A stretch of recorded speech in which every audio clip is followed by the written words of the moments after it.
Hi, everyone. I'm Erika Steinberg, and welcome to Around the Ladder, the podcast where we explore the unexpected paths of career journeys. Many of us are familiar with the phrase climbing the corporate ladder, but what about when your path doesn't follow a straight line? I love the idea of going around the ladder and really carving out a different kind of career path for yourself. My own journey took this route. After 25 years as an employee, I became an entrepreneur, but it was probably 5 years into that journey when I realized, oh, wow, I really am an entrepreneur. And I realized I'm not alone in this. So the Around the Ladder podcast is an opportunity for me to talk to others about their journeys. Today, I am very happy to welcome Laurel Carpenter. Laurel is a brand strategist and copywriter who helps purpose-driven entrepreneurs to find the magic in their message. She is a former nonprofit executive and is co-founder of Pearl Consulting NYC. Laurel is on a mission to help coaches, creatives, and consultants turn generic copy into specific messaging that really represents their values and brings them business. Laurel's other half, Charles Herold, is a former New York Times journalist and also Pearl Consulting NYC's chief writer. They originally met swing dancing and turned their real-life partnership into a business. Their bite-sized branding process, Reveal Your Brand, which I've gone through myself, it is so much fun, has gotten rave reviews from their clients for its creativity, originality, and definitely stellar results. So full disclosure, I am also happy to count myself as one of Laurel's and Charles's clients, and our work has become a true partnership, which is really rare, and I'm grateful for that. So, Laurel, welcome. I'm so happy to have you here. I'm so happy to talk about your career path. And as much as I have gotten to know you over the last several years, to get to know you even more. So, welcome. Thank you. I'm excited to be here, Erica. Thanks. It's an honor. So, let's start with your career because you have had, oh, and I love the kitty cat. You know, I love your cat. He's around the ladder. I have cat envy. I know. I have cat envy because I have cat allergies in my house, so I cannot have a cat. Oh no. He likes to participate in Zoom conversations. I love it. I love it. So you've had an incredible journey, really, from social work and nonprofit leadership now to copywriting and brand storytelling, which I would not have charted a path like that. I would not have thought of that. So were there any pivotal moments or non-pivotal moments or just challenges that made you realize that it was time for a career change? How did this path go? So in 2013, I joined a women's empowerment community.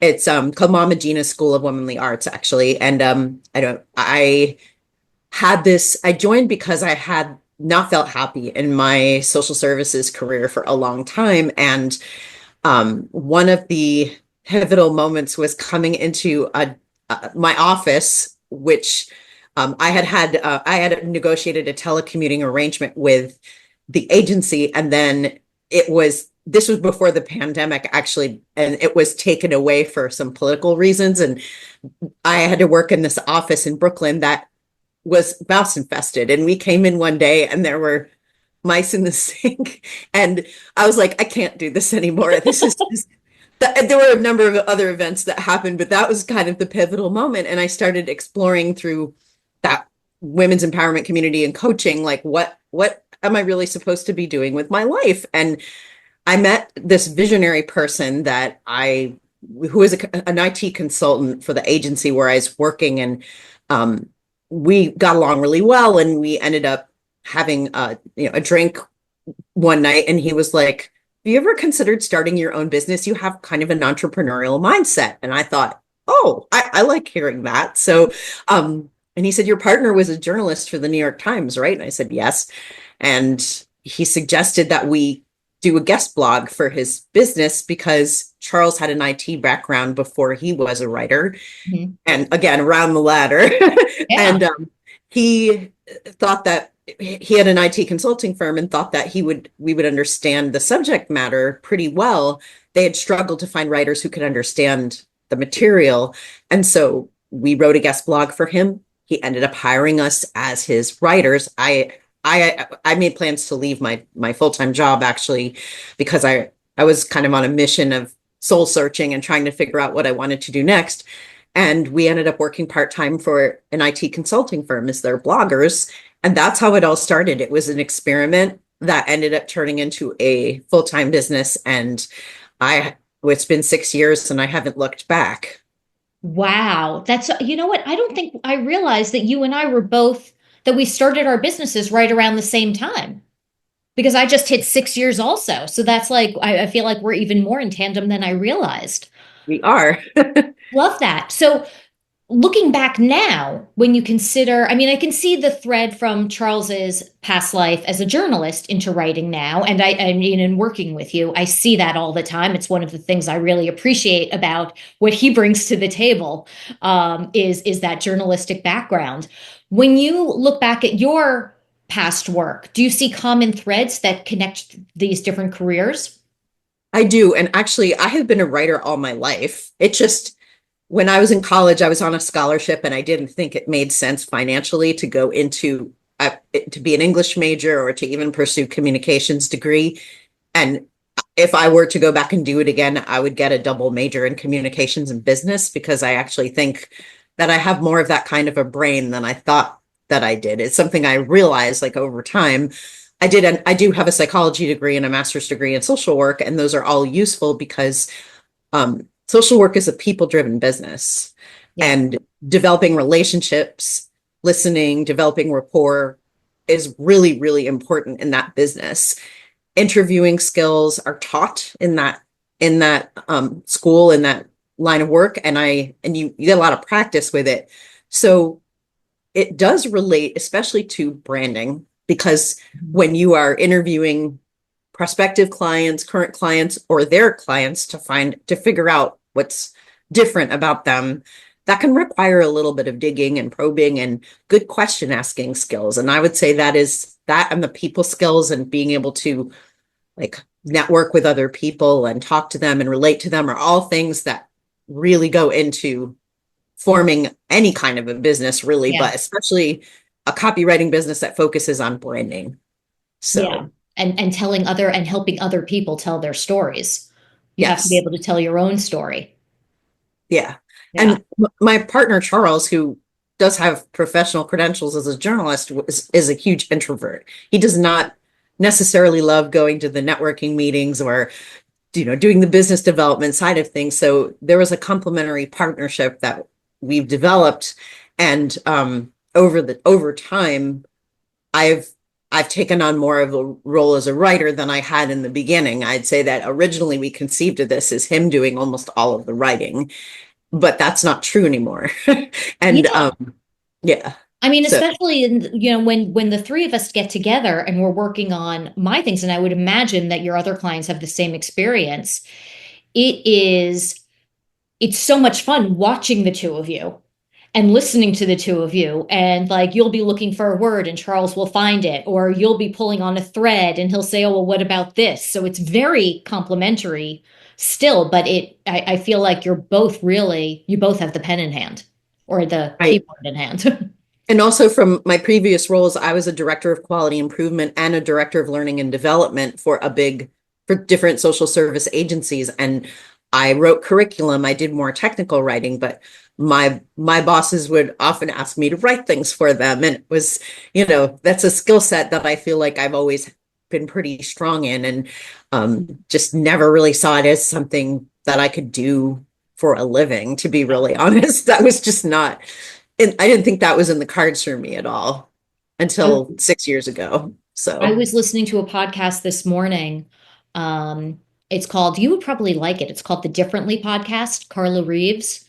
I love listening to it. And one of her guests that I was listening to today, I think it was actually a replay of something older, said, think about what people come to you for. What do people like? What are they coming to you for over and over and over again? Because those are your strengths, and maybe you can build a business around that. And mhm. what you said like perfectly encapsulates that. Lucky Yeah. you. I mean, like really, lucky you.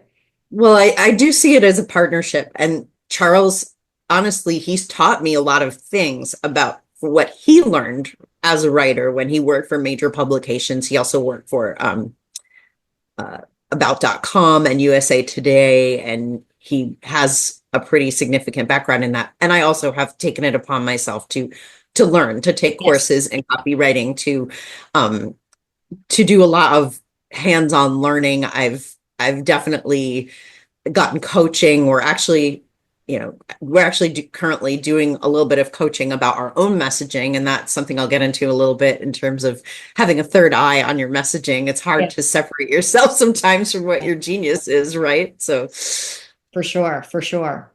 So when you were describing how you and Charles got started, it seemed like you tell the story and now it seems pretty seamless.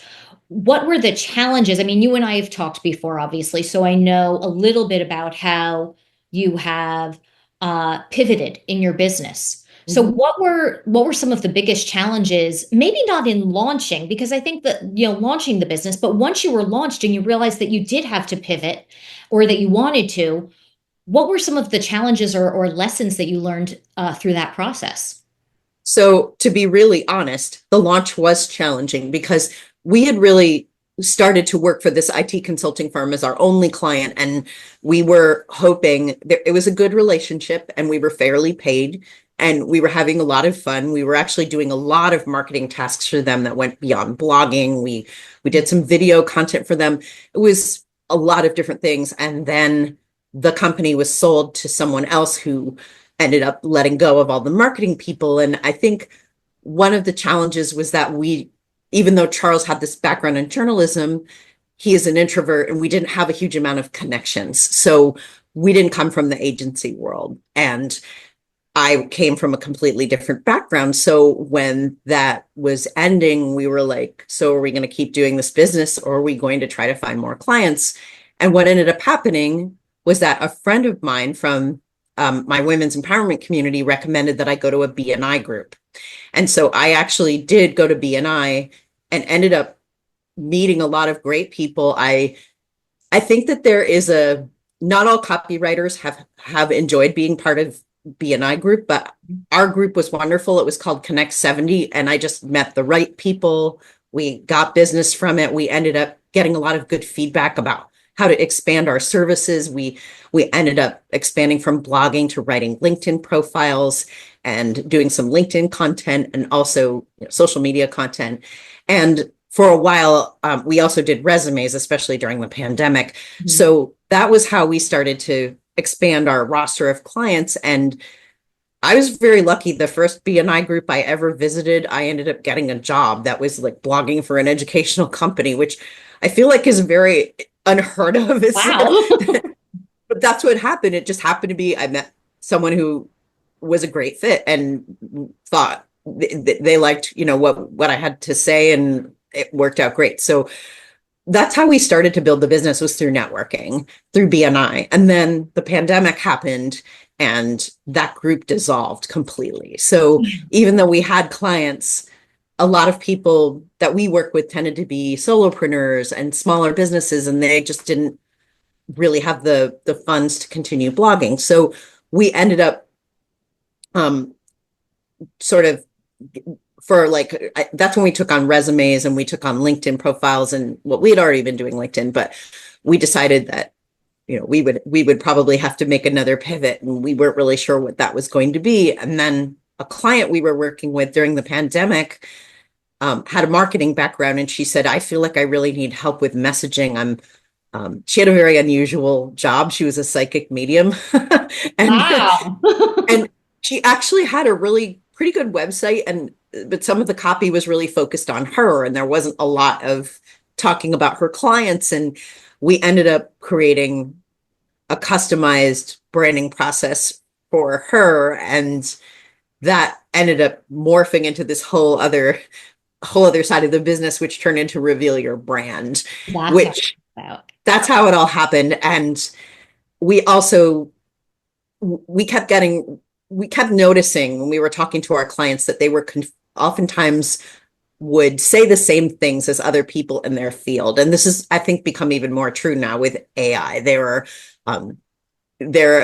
transforming, unlocking, unleashing. That it started to feel like there wasn't a lot of differentiation there. And we started helping people with that problem and started fleshing out some offerings, our current offering, Reveal Your Brand, around that. So, and I would say the blogging market never really recovered after the pandemic. It definitely, we needed to make a pivot into branding and messaging, and it came about pretty naturally, actually. I started putting it out there that we were helping people with, clear messaging, and that actually Yeah. ended up attracting quite a few I mean, clients. that's when I met you. Yeah, it is when you met me. Yeah. Yeah. So And it's been, I mean, I tell people all the time, I feel like at this point, you guys are in my head. When you write something for me, I'm making minimal, if any, edits.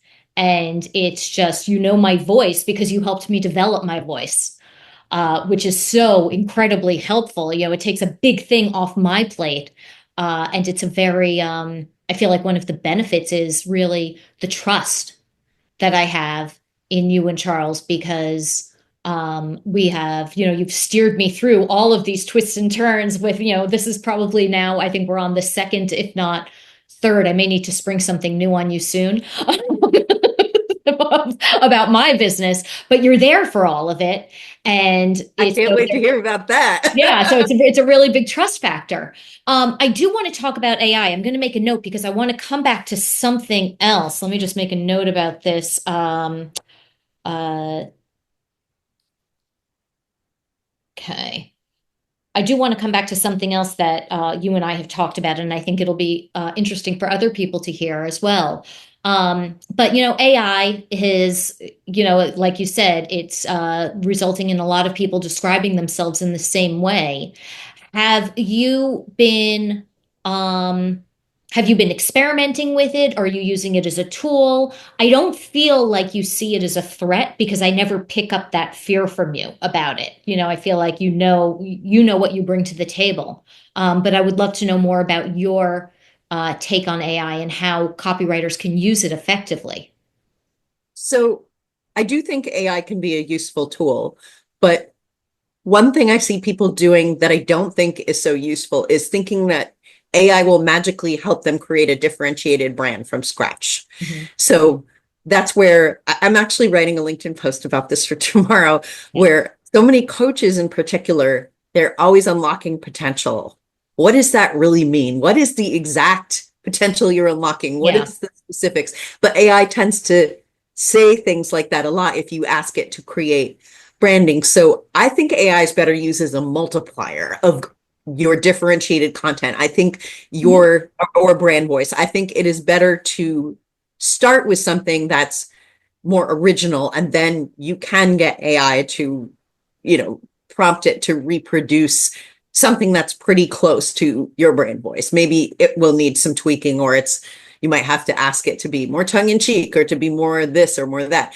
But I'm really big fan of original branding, Yeah. not so much using AI to create the brand, more using it as a multiplier of already created, clear, differentiated, specific messaging. Yeah. And I Yeah. think that a lot of people don't know, especially when they're starting out. It's just this cool tool and they're playing around with it. And I will be really honest with you and say I have felt threatened by AI for sure. And it definitely, I've had my moments of feeling that way about it, because I think that for some folks, it's good enough for rock and roll, or they think it is, and they Mhm. create something new. But I can really tell the difference between AI generated content and content that is more original. It's really obvious to me.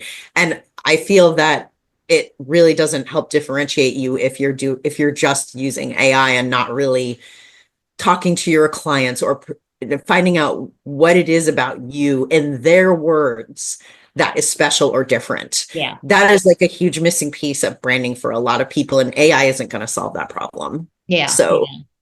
And but I I'm not like anti AI. I have been kind of amazed by what it can do. And I have experimented with Perplexity. I've experimented with Chat GPT and Claude. And Charles really likes Claude. Actually, he thinks that's the superior one in terms of will check content. it But out. yeah, so I'm not anti AI, but I'm really pro original creative thought, especially when it comes to branding. And I think there's no substitute for a creative brain. AI is never going to substitute for a creative Yeah. human brain. Yeah. Yeah. And I feel like what you described with when you said that in the past you have felt threatened by AI. When you said that, what it reminded me of was not so much about AI, but about the entrepreneur's journey, that at different points in having your business, there are ebbs and flows and good years and not so good years. And part of that is riding those waves. And, like AI, the AI coming to the forefront the way it has, really, especially in our world over the course of the last year, has is one of those waves, that, Yep. just in the entrepreneur's journey. And that's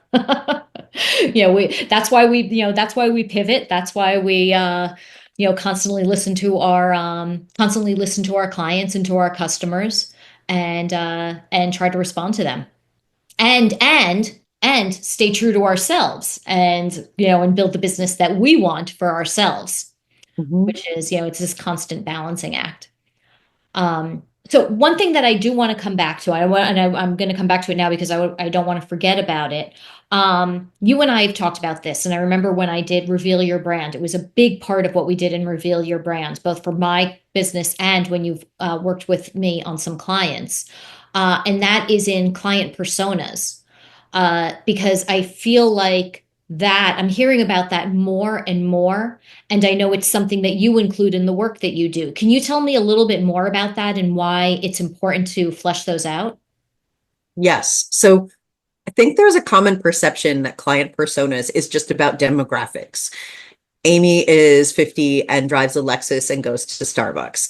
But for us and for the purposes of branding, often it's the psychographics, behavior, the pain points that those clients are experiencing, or desire points. It's Mhm. not just about pain, it can be about Good desire. point. Um, and it's really important to flesh out. And sometimes when you're just starting to create a brand, that those ideal client personas can change the more that you learn about them. And it's very good to be really, really, really specific. So I'll give a quick example.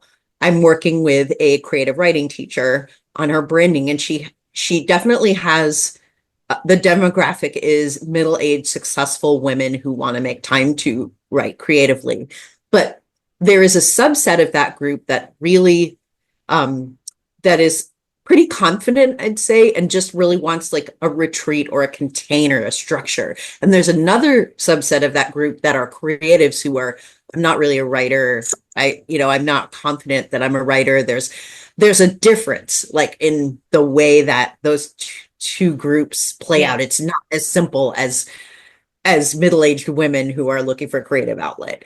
And the more specific you can get, the better your messaging will be to those ideal client personas. So that, I think, is only achieved through interviewing people that are in that ideal client persona. I know you recently went through a period where you interviewed some Yes. folks with your ideal clients and also previous customers who are a really good fit for whatever it was that you're offering, are often a really good source of information about that, about the behavior, about Yeah. what issues they have, the problem, the pain, or what desires they have, what they really want. So I'm a big fan of really fleshing out the ideal clients. It doesn't mean that you might market to them, but it doesn't mean you're necessarily going to always just work with those people. I mean, that's, there could be an aspirational element to it. And in fact, I recommend that my clients create more than one ideal client profile, including an aspirational one to work towards. Like if they haven't previously worked with like a B Corp, for example. Yeah. One of my clients really wanted more B Corps in her business, and she was building a case to a pitch deck and wanted to be able to present to them. And we fleshed out the details of that. So um, it's not as basic as what I think a lot of people have been taught to believe. And it does Yeah. involve interviewing folks who fit those ideal characteristics to really see what their pain is, because we often think we know, and sometimes we really don't. Yes. I learned that when I went through the same thing, talking to people. I wasn't shocked, but I was a little bit surprised at some of what I heard, but it was really helpful. I mean, and now then once you have that information and you build out all of these very specific client personas, you can be very specific in your messaging and in your Mhm. marketing. Yeah.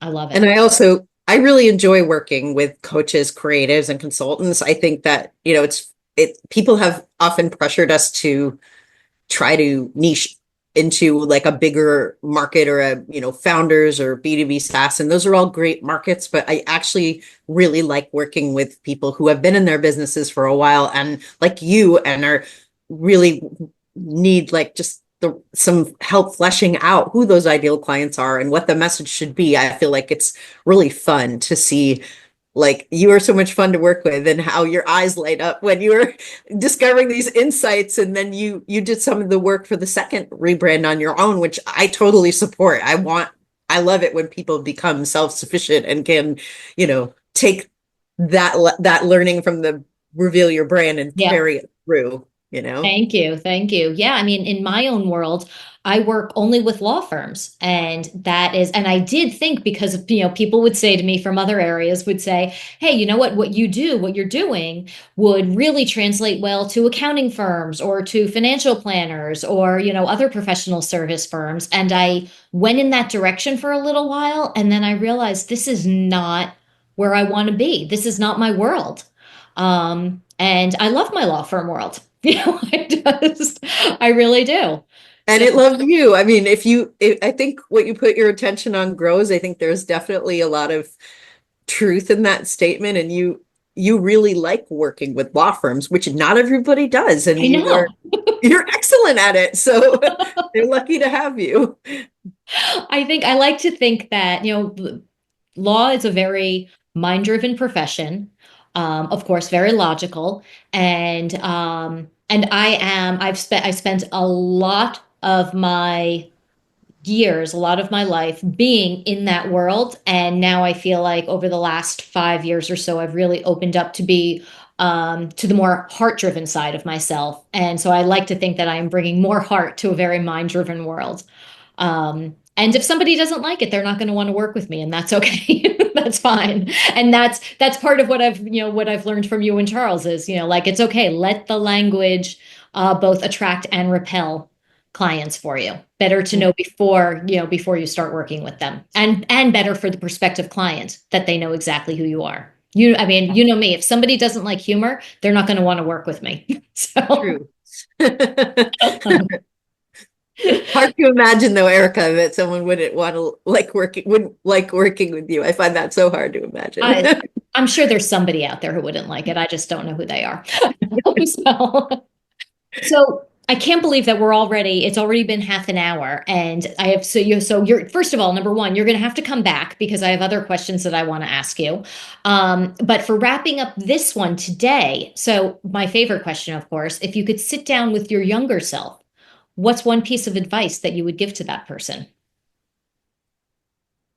Well, actually, I think I'm not sure my younger self would have listened to this, but I think I would have tried to get myself. Of course she wouldn't, because you're old and what do you know? I actually would have tried to get myself to slow down a little bit and maybe be a little bit a better listener. It's a skill I've had to learn over time. And when you had that question about good listening skills, I was like, oh God, this is a source of anxiety for me, but it's something I have built over time, is how to be a better listener. And like the relationship building was something that actually social work school did give me a lot of help with. And I would say when I was young, I did a lot of, I don't know, tearing around and taking kind of moving fast and breaking things. I once fell out of a tree and dislocated my shoulder. Like, why am I not surprised? I think I would just tell myself to slow down and maybe like stop and listen and be a little more attuned to the people around me. Yeah. So, I mean, I feel like you're a very good listener. So I'm you so must have glad. been making progress on it, at least. Can you tell my mom that? I will. You should get a note. You should have like all of your clients sign a letter that says Laurel is a very good listener. And she would be like, uh-huh. I'll believe it when I see it. So, well, thank you so much. This half hour flew by. I cannot believe how quickly it went. I am so glad that you were on here. I look forward to continuing the conversation. Of course, we'll continue it offline, but then I look forward to you coming back. I hope you will, and continuing it on for anybody who's listening to Around the Ladder. And for those of you who are listening, thank you so much. I hope you enjoyed today. And if you know anybody who's interested, who you think would enjoy the content, please share. I would be honored. And I hope everybody has a great day. Thank you. Thank you, Erica.